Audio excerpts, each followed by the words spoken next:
Ecology, written by A.K.Ramanujan, is yet another poem that discusses man's changing attitude towards nature and his relationship with nature. In this poem, which is one of A.K.Ramanujan's famous poems, we see that the central point of attention is a cluster of 3 champak trees.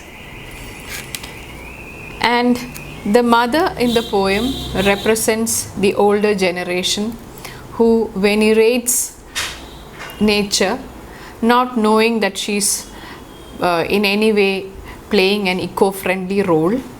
And also the son here is the new generation youngster who sees the world with a utilitarian eye, supporting only what is beneficial to him, and who is ready to very easily get rid of something that causes trouble to him. Now here he talks about how in his ancestral home in the courtyard there were 3 champak trees which used to come into full bloom the day after the rain. And here in the opening of the poem we see that there has been a rain and the flowers, as is their practice, the trees in full bloom. The man, the narrator of the poem, is returning from maybe from the office or from somewhere he has gone out to, and even when he is a mile away from home, he gets the smell, the fragrance of the champak trees, and he's angry. We wouldn't expect that kind of a reaction. Why would anybody be angry if when he gets the whiff of a beautiful flower in bloom? But here his anger is justified because he's been experiencing this through so many years. It seems that his mother gets an acute attack of migraine every time the champak trees bloom. So here again, even while he's walking towards his house, he knows that his mother is going to be in trouble. She must be twisting and turning because of the migraine that is attacking her, and so he's angry. Again, he wants to cut away the trees. He's been telling this so many times to the mother, but she refuses to listen. And then we get a picture of the ancestral house, and we can see the setting is a kind of a rural place. The house is ancient. The walls are black because it hasn't been painted recently. He says that the house has ears and eyes, and what he refers to are the holes where the paint has peeled off. And the peeling paint reminds him of scales. There are all kind of smells in the house, and smells of this of dust, of the antiquity that has been there for so long.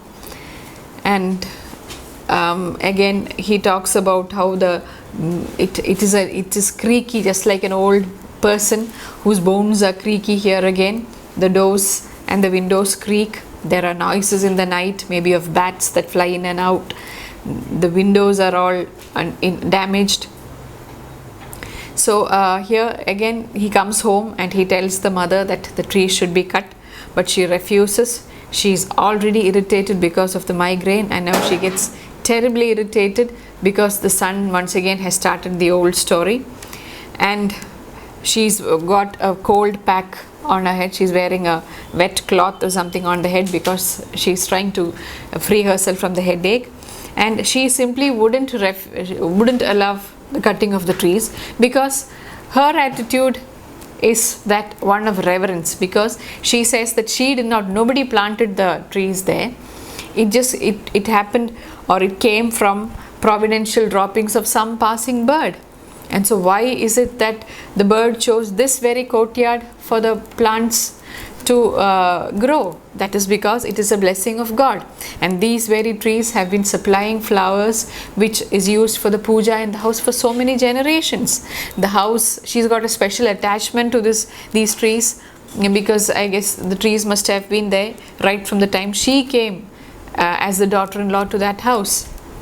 And it has been giving her flowers. Yes, it's true, it gives her migraine, but along with that, what she gives the upper hand to is that the tree has been providing flowers for the puja. It has been providing beautiful fragrance in the courtyard.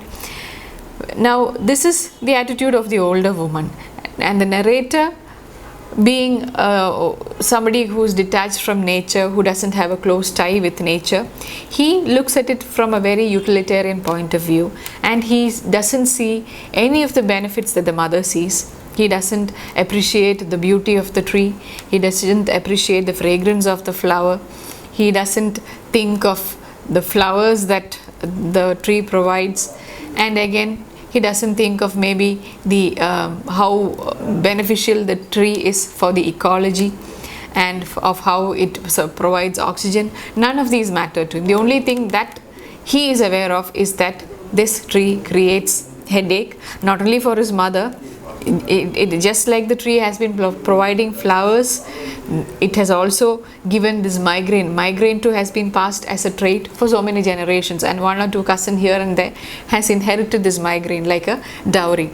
So he cannot see any reason to keep the trees there, whereas the mother simply refuses to cut the trees down. So here we have the contrasting attitudes of the two generations, of the two persons towards nature.